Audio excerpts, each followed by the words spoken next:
Yo, good afternoon. Keep It 100 podcast. This will be the only podcast today. I'm Terrell McBee, your host for today. And tomorrow, we have a bunch of watch parties, so make sure you tune in for that one, though. But I have Blair Woods joining me. I see her in the comment section. Yeah, I'll add her in real quick so I can start my conversation with her and learn a little bit more about like her music career and journey, all those wonderful kind of things. I get a chance to get to that, but that's what it is. Oh, hello. How you doing? Hi. Good, thank you. How are you? I'm good. Just getting set Good. up. Yeah, Um, I appreciate you for joining me absolutely. Thank you for having me. for sure. Um, I would like you to introduce yourself first by your name and a little bit about like what you're up to currently. Okay. I'm Blair Woods. I'm a singer-songwriter. I'm originally from Florida, which is where I'm also at right now, but I do plan on being back in LA actually within the next few months. With everything kind of going on, it's a little crazy and kind of got stuck, but I sing, I songwrite, and I've done a few live performances as well out in LA. For sure. Sounds good. Um, First question I have for you. First question. When did you actually decide to like get into music? Like was that at like a young age? I've always been into it, and we've definitely had a musical family on like my mom's grandparents' side. But I think to take it serious, it was like 2015. I think like right out like the year after high school. For sure. And far as like inspirations from like other artists, like do you have like any inspirations from other artists? Yeah, for sure. Ariana Grande. Anyone knows me, they know I'm obsessed with her. I love her so much. But like Mariah Carey, Whitney Houston, kind of all of the divas. Anyone who has really like paved the way for music as we know it today, like Prince, Michael Jackson, just like some really good classic, just artists. All right, for sure. That actually ties into my next question, but you kind of already answered it, but I'm gonna ask the question anyway. Um, you just mentioned like a bunch of artists right now. That's kind of more than five, but do you have like a either a current top five, all time top five, your top five that is like artist list? I think my top five, maybe that I'm getting inspiration from lately. Ariana Grande is always on that list. Selena Gomez, actually, an artist that you interviewed earlier that is happens to be one of my good friends, Rosie. I get a lot of inspiration from her. Um, Love her. Trying to think. Taylor Swift lately, which is really weird because I never used to be a Taylor Swift fan, but her last two albums have just kind of resonated with me. Hmm. And then maybe Celine Dion lately too. For sure. That's another different top five. This is literally you are interview number 99.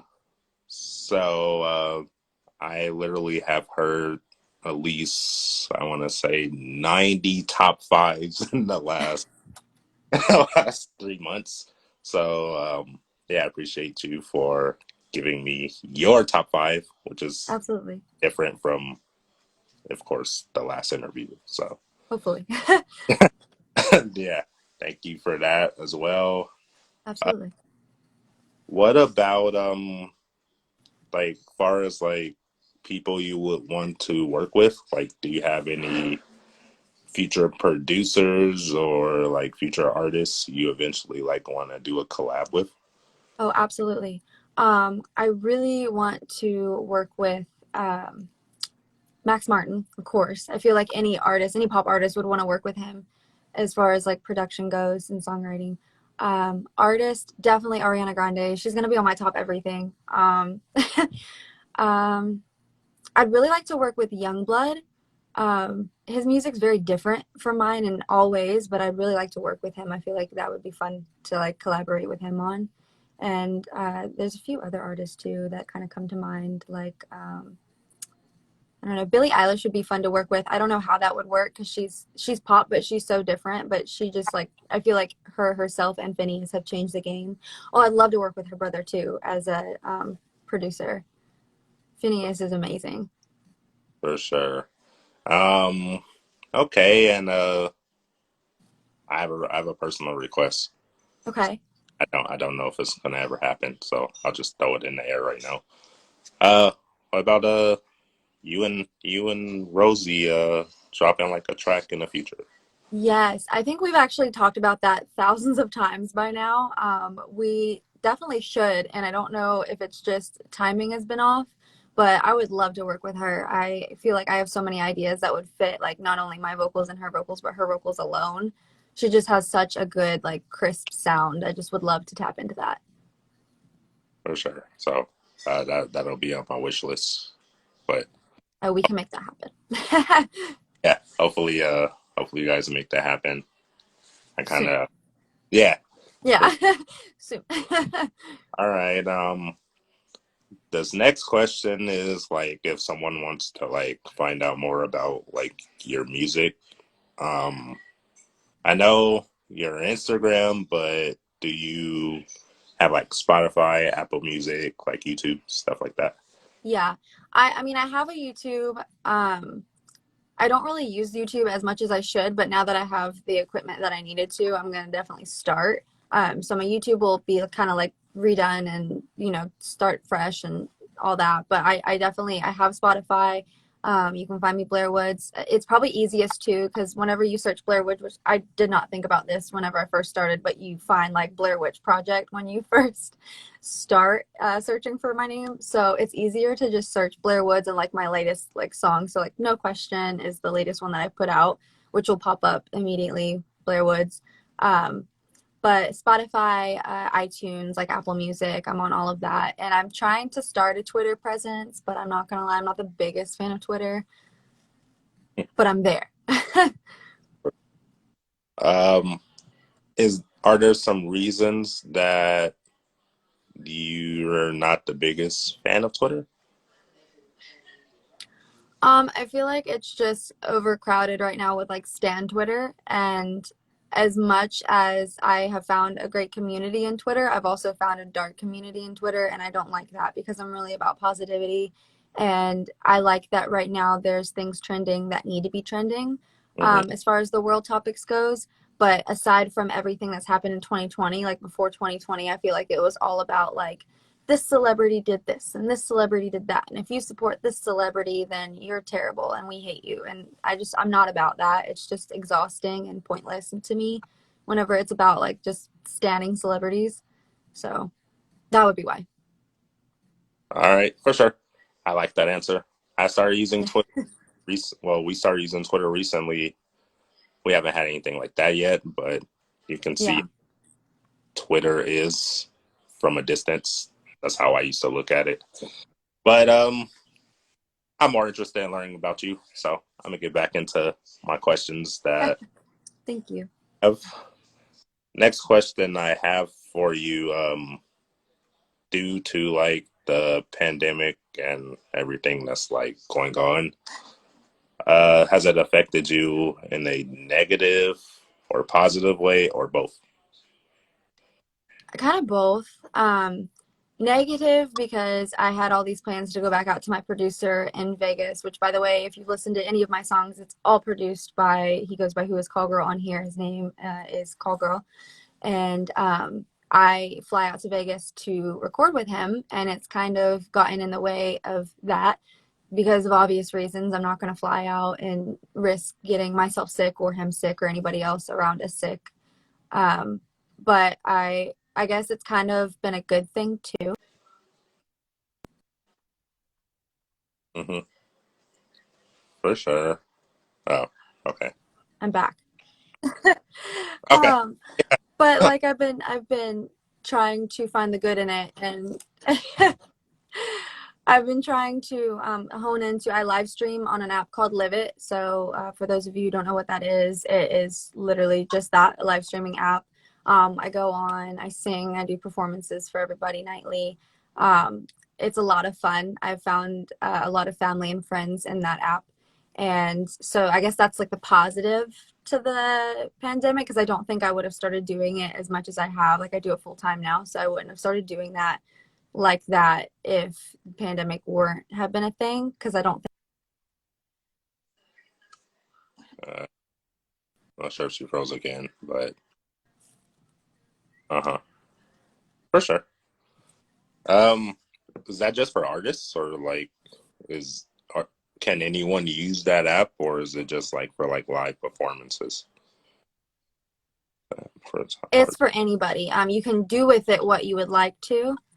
Um, but it's very helpful for artists, I feel like, too, especially those with extreme talent, like to go on there and really like show who you are. And it helps, I feel like, young artists like myself who deal with social anxiety, kind of get over that, because you have to, if you want to be in the industry. Like you can't I mean, if you have social anxiety, you have to know how to get over it.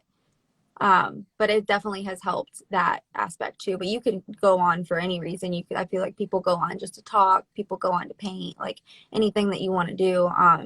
If like, for example, if you guys wanted to use it for your podcast, you guys could hop on live while you're on an IG live with an artist, or in studio, let's say, when people start being able to like open up and you have people in your studio, you can do that live as well on there. Okay, that's awesome. I'm gonna have to Yeah. remember that after this podcast. Hopefully I do. Yeah. But I see a lot of people mentioning great things about it in the comment section. So Yes. yeah, I'm for sure gonna have to check that out. But my next question is about music industry. Okay. Uh, has the music industry been everything you thought it would be? Um, I think they, especially coming from a small town, people try to sway your beliefs in that industry if you say that you want to go into the industry. So they scare you with like it's all about this or it's all about that. And yes, there are negatives to the industry, and there are not nice people in the industry, and there are people who do try to take advantage of you. But I think above all, it has changed my life for the better. It really makes you more of an open-minded person. I think I think I speak for the most part. It helps you, tackle any insecurities you might have. I feel like it helps you kind of open up to people too, and it helps you connect with people. So I think above all the bad, there's way too much good in it. I think it's more than what I expected, because in a small town, like they try to sway you away from it, saying it's bad, it's this, it's that, and they try to get you to not go into it, not pursue it, because you only think about the bad. But there's so much more good in it. So I think it's more than I expected it to be. For sure. You mentioned you are a songwriter. So the first time writing a song, like what's the process like?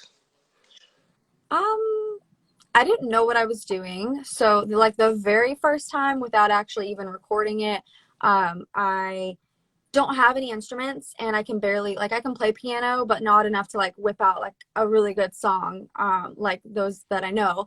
But I would take like just random melodies and try to make something more of them. So, like, writing it the first time, I had no idea what I was doing. So I just like took a random song and just put lyrics to it that are mine. And then from there, I started trying to fiddle with diving more into music theory. You have to know music theory to be able to write. It is so difficult if you don't. Even if you know a little bit of music theory, like that helps. Um, the process was really like tough to begin with, because I didn't know structure, I didn't know time signature, so I was just kind of like, put a line here, put a line there, put a line everywhere, and then realizing it did not work. But once I started to learn, I think one of the first songs I put out with Nick, as Blair Woods, is Never Enough. And doing that song really helped and it's not one of the first we wrote together, but it's one of the first we put out. And doing that song really helped just kind of solidify that for me and help the structure like kind of start to become natural for me to write like that. For sure.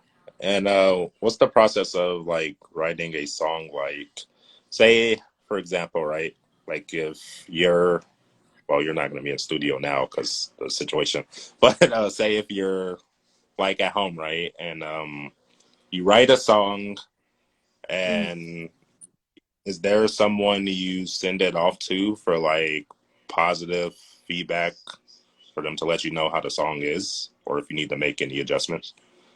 Oh yeah. Um, so from writing from home, it's been a little bit more difficult.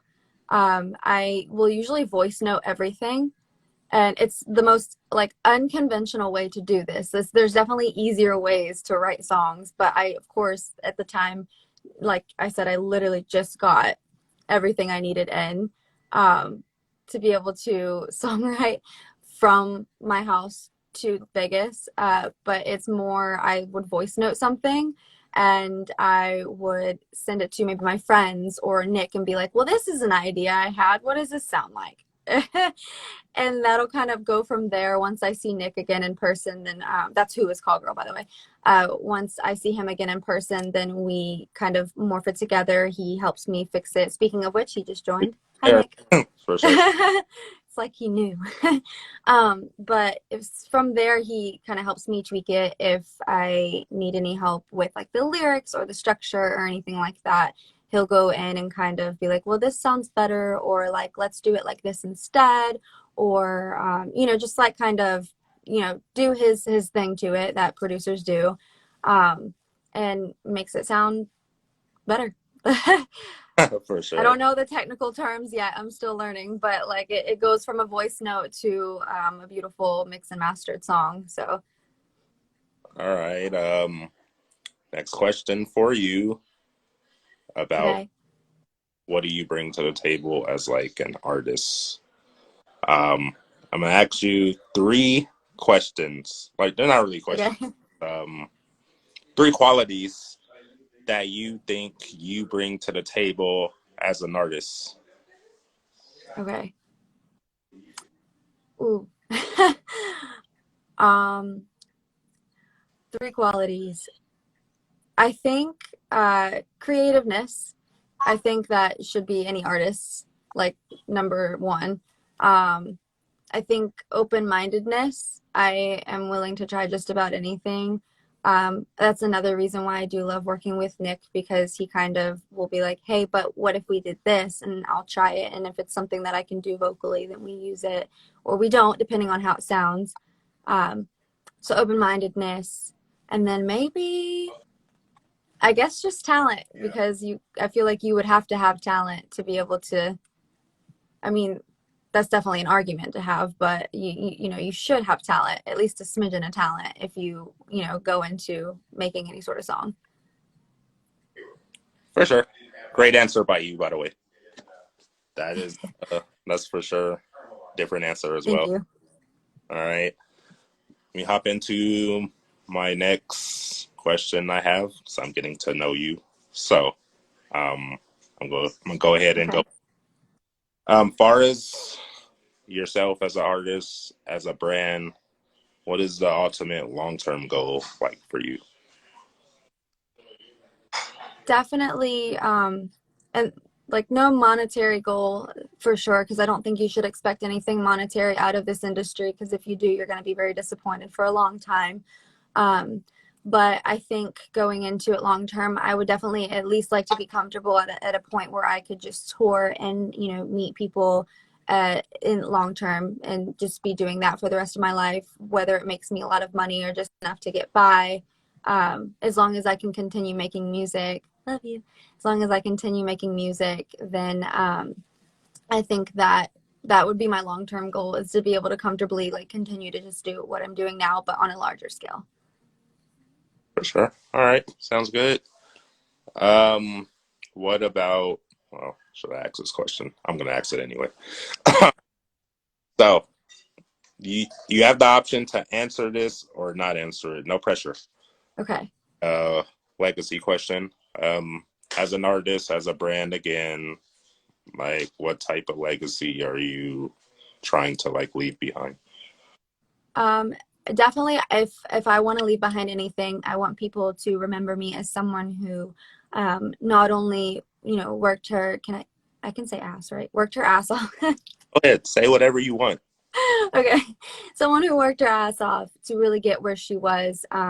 I have turned down a few handout type situations, and as much as I would love the help, if it's going to be something that, just shows that I didn't work for it, I don't want that. I think I've definitely learned that about myself. And I think I also want to leave behind just like the activism part, like the main goal, if I were to become like big and have a huge platform and a huge amount of income, would be to help others. And I think that's what anybody's goal should be once you're in a position to help others, is to try and do your best. You don't have to do the best job, but do your best and do what you can do. And I think I want people to remember me as someone who tried to do that in every way possible and tried to help people in every way possible that she could. For sure. Sounds good. Um, Next question I have. I'm not sure if you're able to answer it, but Okay. I'm just gonna go with it. So, us as a brand, like our whole goal here is to help everyone get their story out. So that's like our mission statement. Yeah. But you as a brand, what is like your mission statement? Ooh. I've never actually thought of it as a mission statement. I guess. Wow, I've never actually, that's a good question. I guess as a mission statement is something that myself as Blair Woods would want people to, I guess, know about myself going into, like listening to my music and seeing my brand, is to know that you should always spread positivity, you should spread love to others, and above all, do everything you do with 100% effort and don't stop. Don't let anyone tell you that you can't do it. For sure. On point with the answer right after I requested it. That's awesome. Thank I you. gonna go. It could have either went left or it could have went right. So like I literally had no idea about how it was gonna go. But I appreciate that answer. Absolutely. Um, I have pulled up your Spotify, which is why I was looking this way. So I was paying attention the whole time. I just want you to know that. So Thank you. I'm gonna look right here and um are you able to rank these songs from top to bottom? Oh, Because definitely. the popular ones. So I'm gonna read the order that they have it in. Okay. So first one, I've actually listened to the first one. I listened to that one last night. Um, no question. That would Okay. totally be my first one. All right. I love that one. All right. Second, champagne. That's probably like my fourth. Fourth. Okay. Third one, you. Probably my fifth. Okay. And fourth, in the morning. Definitely my third. All right. What? This has certain language in it. Listen to that after for sure.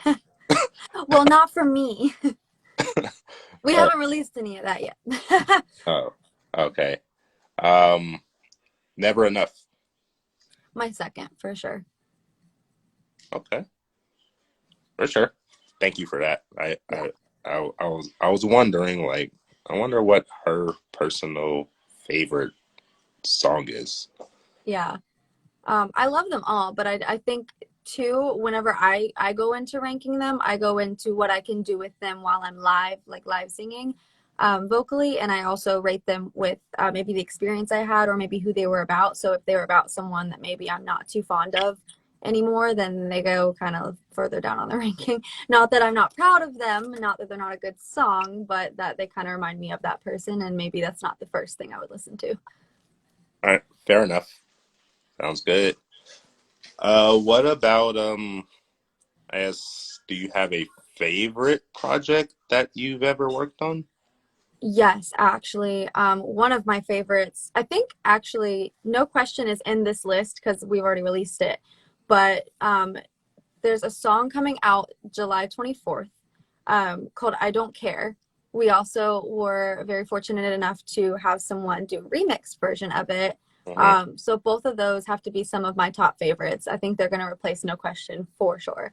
Um, but then we have another project which I labeled Fallen, but I don't think that's going to be the name of it. But that is probably my favorite. And then we did something else and it's not finished yet, but it like the chorus that we got to it was my favorite and I can't wait to finish it because it's what I vibe with as just a listener. Um, a lot of the music that I make, of course, is going to be stuff that I would definitely listen to, but I think there's some music that I make more than others that I would listen to on repeat. All right. So you said the first one to come out will be I Don't Care. Yeah. Well, it's technically the second because No Question has already come out, Uh-huh. but it was in that group. I went to Vegas, I think right before the pandemic really hit, and we just knocked out like these four projects. And I was like, wow, all four of them are amazing. That never happens. For sure. Okay. Yeah, I'm gonna have to listen to that again. I have a lot of listening to do apparently after today. Yeah. Between and Rosie, like I have a lot of listening to do. So You're going to have a whole playlist full. yeah, for sure. For sure. Shout out to her though. Yes, absolutely. Um, will there be music videos for any of these? Never Enough has a music video out right now, and it's really cute. I kind of asked my friend Devon, I was just like, hey, do you want to be my love interest in a music video like real fast? And he goes, sure, and comes out, helps me choreograph it, helps me direct it. We had a director and videographer come and do it as well. And it was just a lot of fun. The people that I worked with were a lot of fun too. They were friends and professionals that I've met in more so the acting industry than the music industry. But we all came together and had a great time. Experienced our first earthquake together. Terrifying, but still a good time. um, but we have that out on YouTube right now on my YouTube, which if you search Blair Woods Never Enough on YouTube, it should pop up. Um, and then I do have a music video hopefully in the works for No Question. And I want to do one for the project.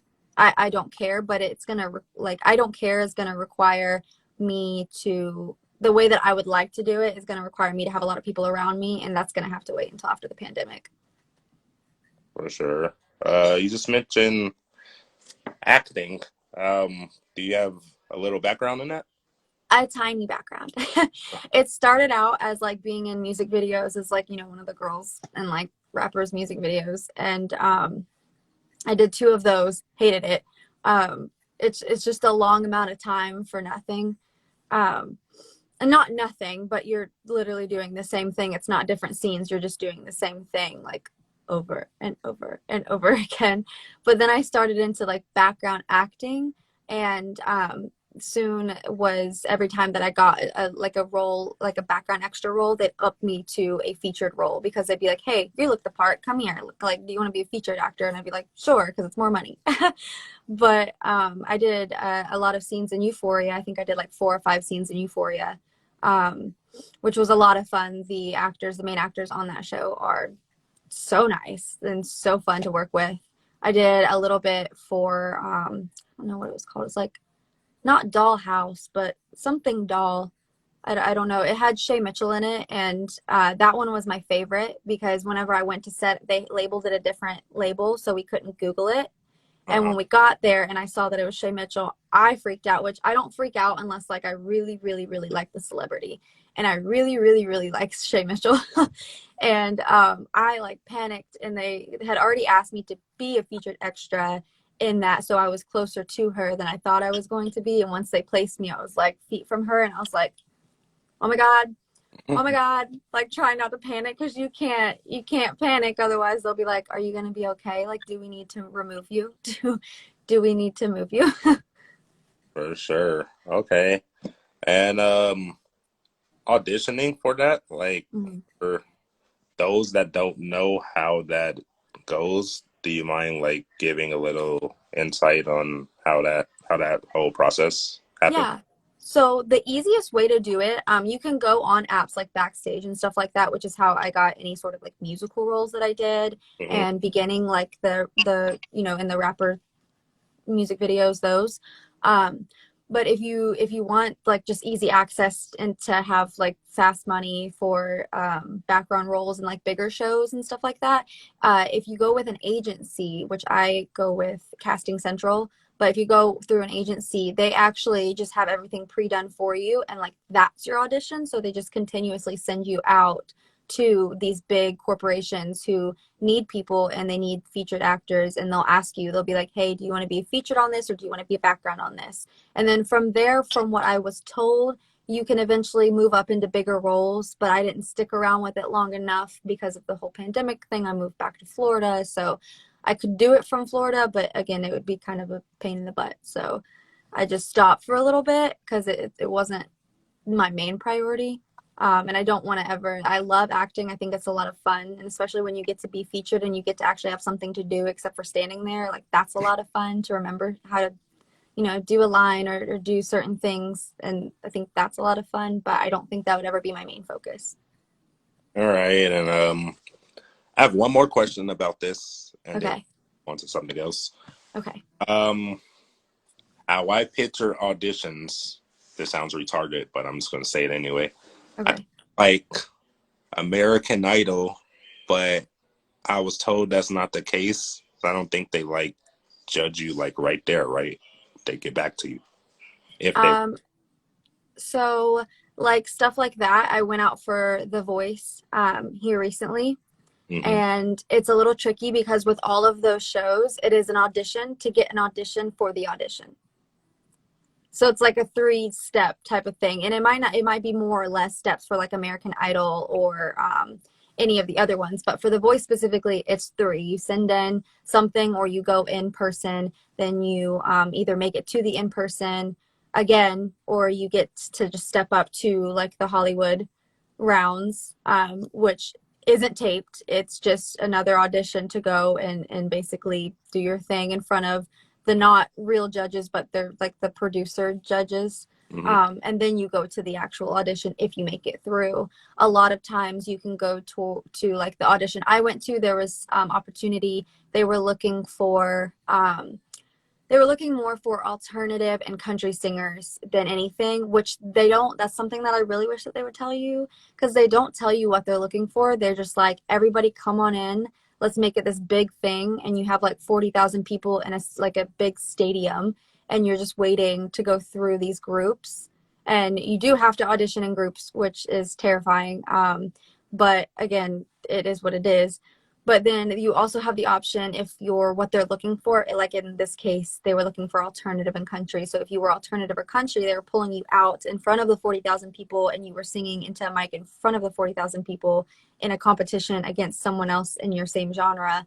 And if you made it, if you won, and the producers liked you because they were watching you on like secret cameras, then they would tell you, okay, you just get to skip to Hollywood. Like, congrats, you're in Hollywood. And it was kind of the only thing I have against it. Like, it was a very fun experience, a very eye-opening experience, but the only thing I would have to say against it is that they don't tell you what they're looking for. So like me, I'm a commercial pop artist for the most part. I auditioned with God as a Woman, and while I knocked it out of the park, so the producers say, they weren't looking for that. They were looking for alternative and country and like soul and stuff like that. They were looking for stuff with a little bit more I guess flavor to it. But there's some, they told me too, I guess this next one that they're doing, they're looking for like commercial pop this next time to come back. So they don't tell you what they're looking for until you already get there. And in my case, it was an 8-hour drive to Nashville. Wow. So you go all the way to Nashville, you get ready, you prepare 3 songs, you only have to sing one, and they tell you, by the way, love your pop sound, but you're not what we're looking for. Yeah, it's kind of interesting that they do it that way. Yeah. Um, last, last, last question on this statement that we're talking about. You pick your own songs, right? Like when you For go. the interview, yeah. Or yeah. For sure. I always wonder how that worked. Yeah. I watch They it. tell you to like pick songs that are relevant or songs that are songs that are classic but not too classic, if that makes sense. So like you wouldn't pick a very well-known Michael Jackson song, but if you wanted to do Michael Jackson, you would pick something not as well known. Okay, for sure. Um, did you learn anything from that experience? I learned there are 40,000 others just in that area alone that are equally as talented as I am. That was the funnest part about, I think, like the most fun going there is hearing all these people warm up and hearing like the girl next to me had amazing harmonies. Like they would have music playing on the speakers to like let us warm up to. And she was just harmonizing to everything under the sun. And I was like, okay. Like she didn't even make it through the next round. She was in my group and I was mad for her. I was like, you should have made it because your voice is out of this world. She didn't make it. But Oh, it was cool to see as much talent as I saw in that one stadium. It was kind of nuts. for sure. So it basically is what they're looking for, but they don't tell you what they're looking for. Exactly.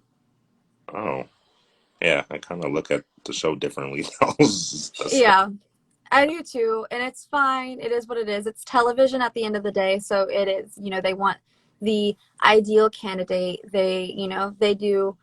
I don't think they fabricate a lot, but I do think that they dig for a story and they dig for that person because at the end of the day, it is television. They need viewings. If they had, a cookie cutter pop star with a not as interesting story as, let's say, someone who's been through a lot more, who does soul, then they're not going to have as many viewings as they would when they hear the person who has more soul and that's fine. I think that those people should definitely have the opportunity to share their story because I love sitting at home just watching them and to be honest just kind of crying with them like but again it's TV. That's what they want you to do.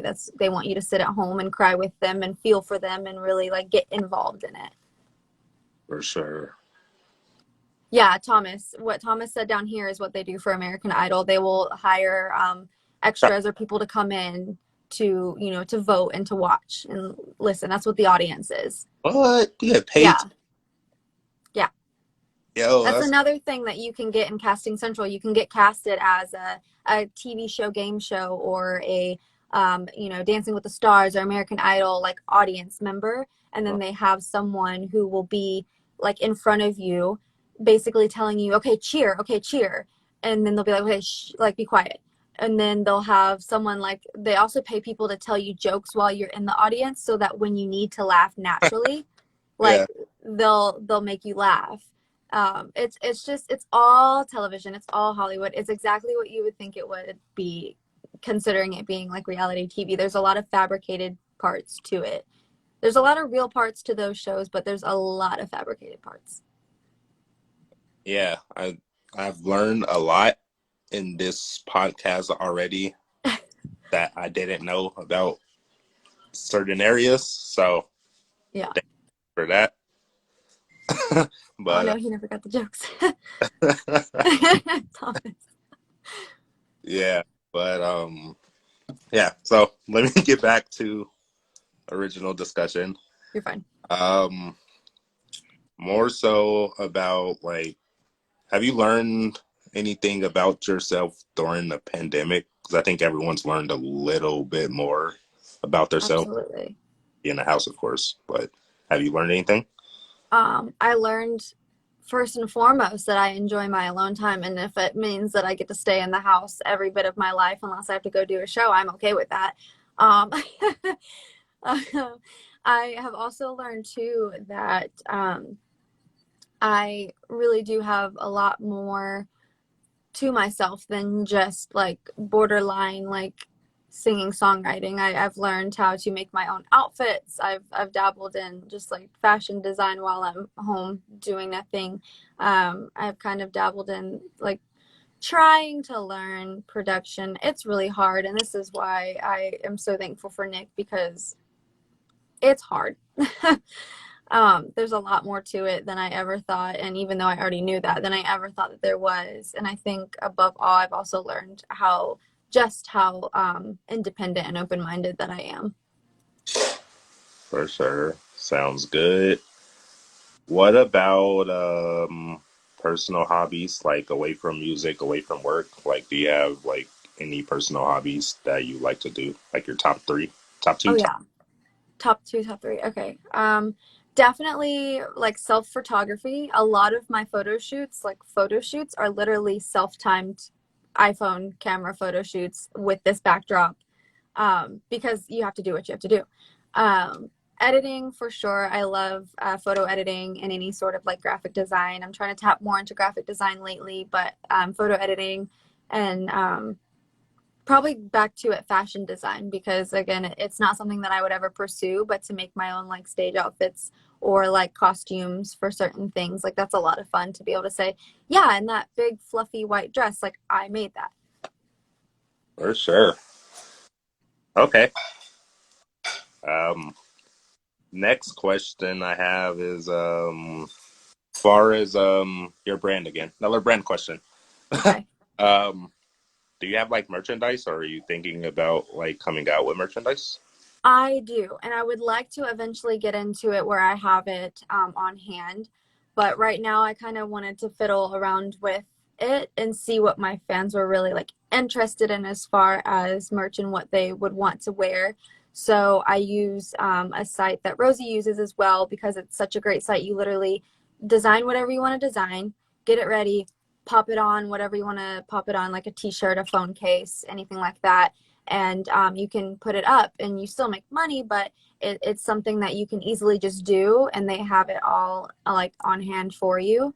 So it's kind of nice to be able to not have to spend as much as someone would normally do, like back in the day where you had to buy 100+ t-shirts, get them all done with one design, and that was maybe like 10 grand and more, and I don't know the actual prices, but doing that versus having nothing in stock, having, my fans' ability to just go through and be like, well, I like this, and this. I'm going to go buy this, and this. And then seeing what's not doing well, you can remove it and then put something else in.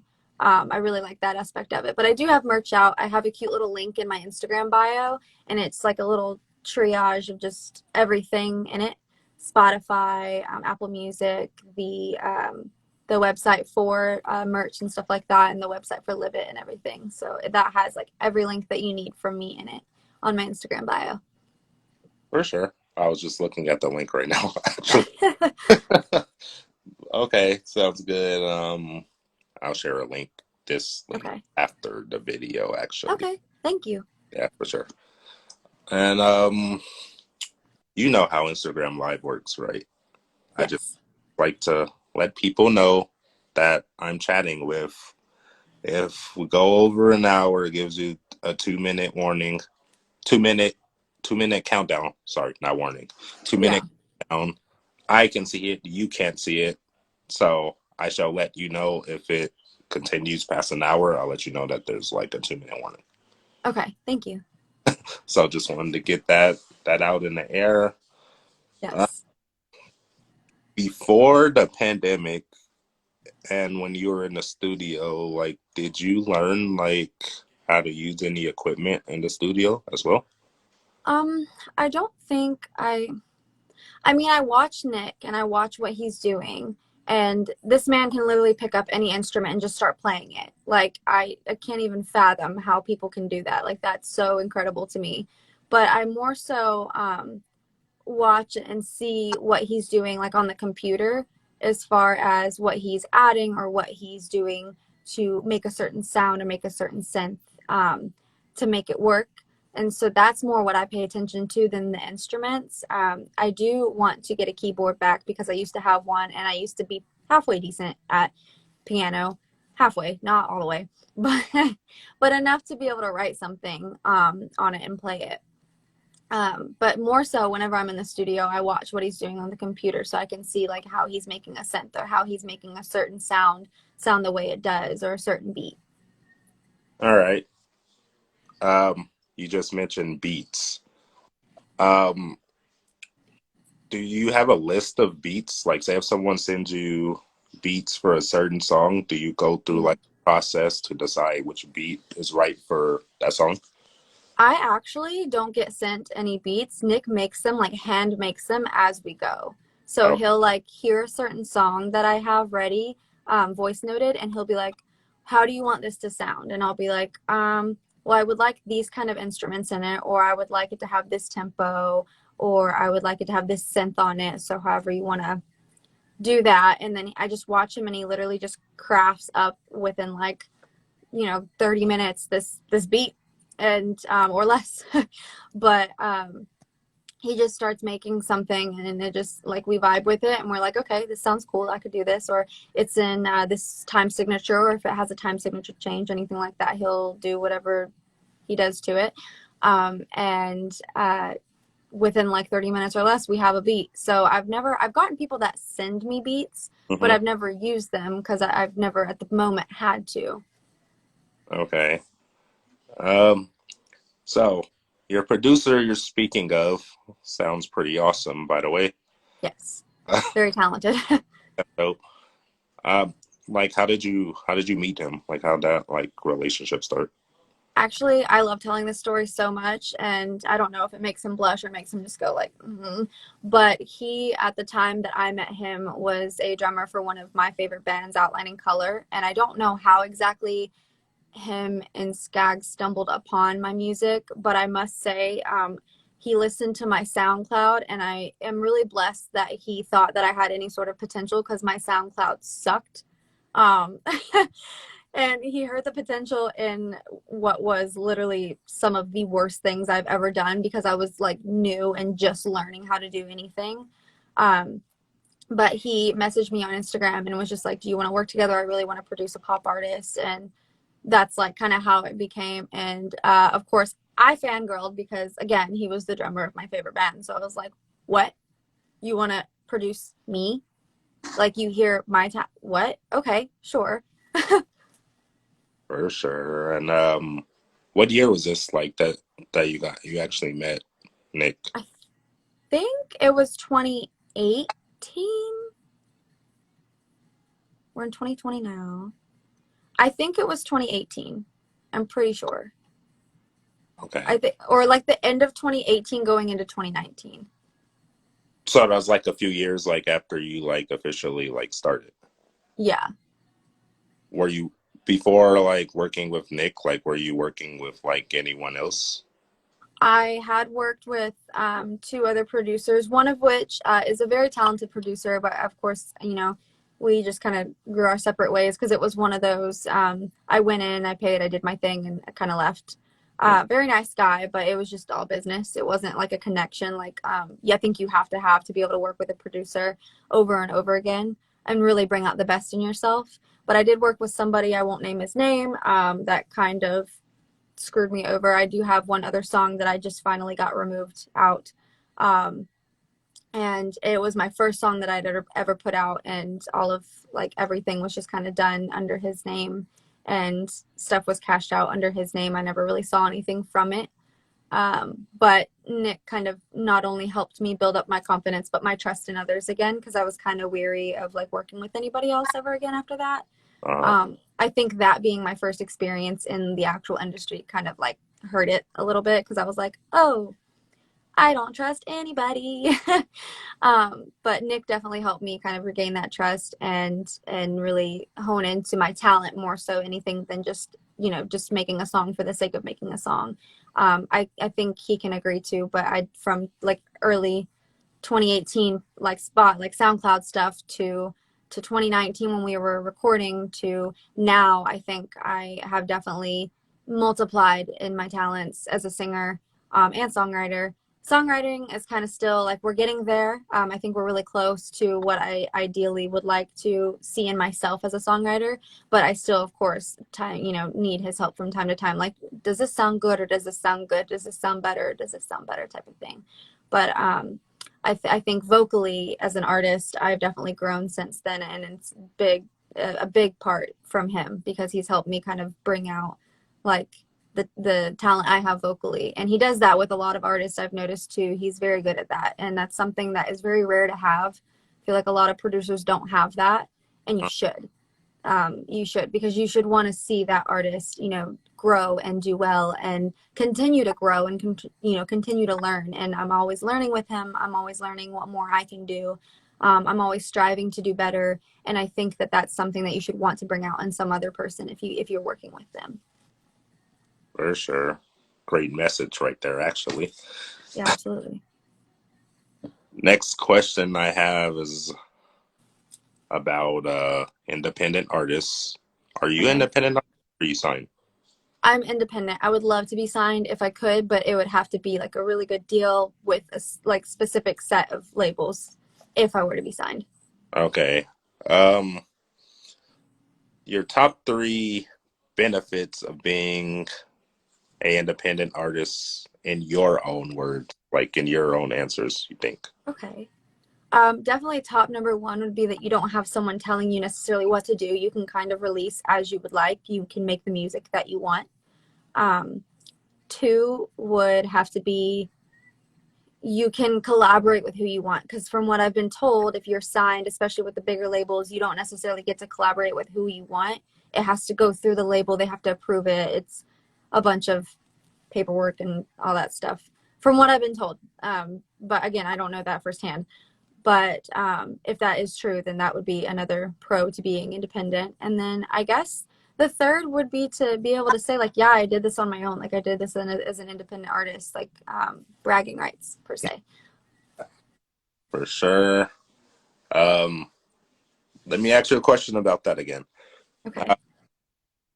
Apparently, I'm not going to drop a name of the artist that this happened to, but they were signed to a label. Apparently, they didn't like read the contract.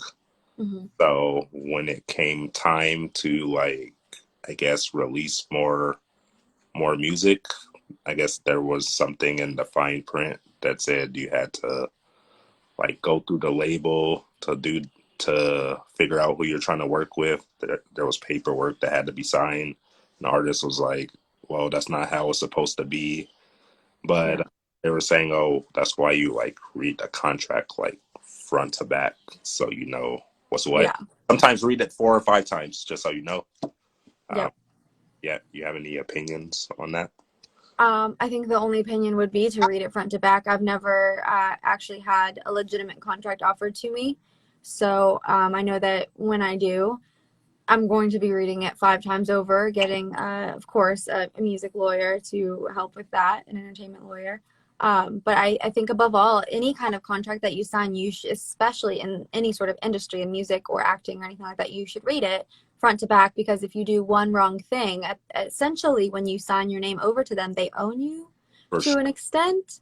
For sure. And you have to be able to respect that, or else you're going to lose everything that you have. And is it really worth losing? Like, depends on the situation. Of course, there are going to be certain things that come up that maybe you're just like, well, that's not right. I should be able to. But if it's just certain things, as far as working with other people, if it just takes you going through paperwork, make sure you're going through that paperwork, because otherwise you're going to be in trouble. And, they have the option to shelf you if they want to shelf you. Again, I don't know too much about working with them, but hearing stories from other artists like that I've heard, and then reading stories from other artists that I've read, there's a lot that goes into it that I feel like if you don't read your contract, you're going to end up in some sort of like discrepancy, and you're going to be disappointed. For sure. So everyone, read your contracts front to Yes. Get a lawyer. back, for sure. We have about 3 minutes left, Okay. so I'm going to go ahead and ask this question. Okay. Did you get to share everything you wanted to share with us? Oh,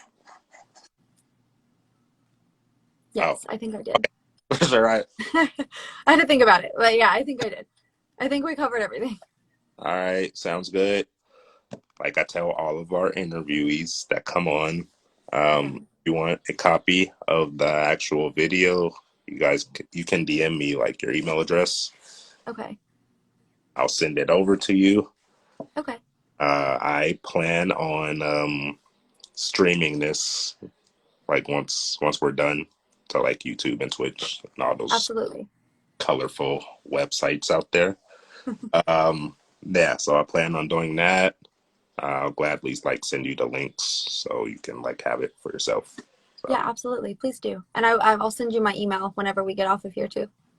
For sure. Sounds good. Do you have anything else you want to add before we're done? Um, just as a reminder, I Don't Care comes out July 24th. Sure. Yeah, so make sure you guys put July 24th in your calendar for that. Yes. Yeah. I thank you for interviewing with me today. I had fun. Thank you. Pretty cool. And hopefully sometime do it again in the future. And yeah, Yes, absolutely. Thank thank you so much. I appreciate it. yeah, thank you. I hope you enjoy the rest of your day. You're 2 hours ahead, so now I know. Yes. Yeah, hope you enjoy the rest of your day. Thank you for Thank joining you. You too. the podcast and bye. Thank you. Bye.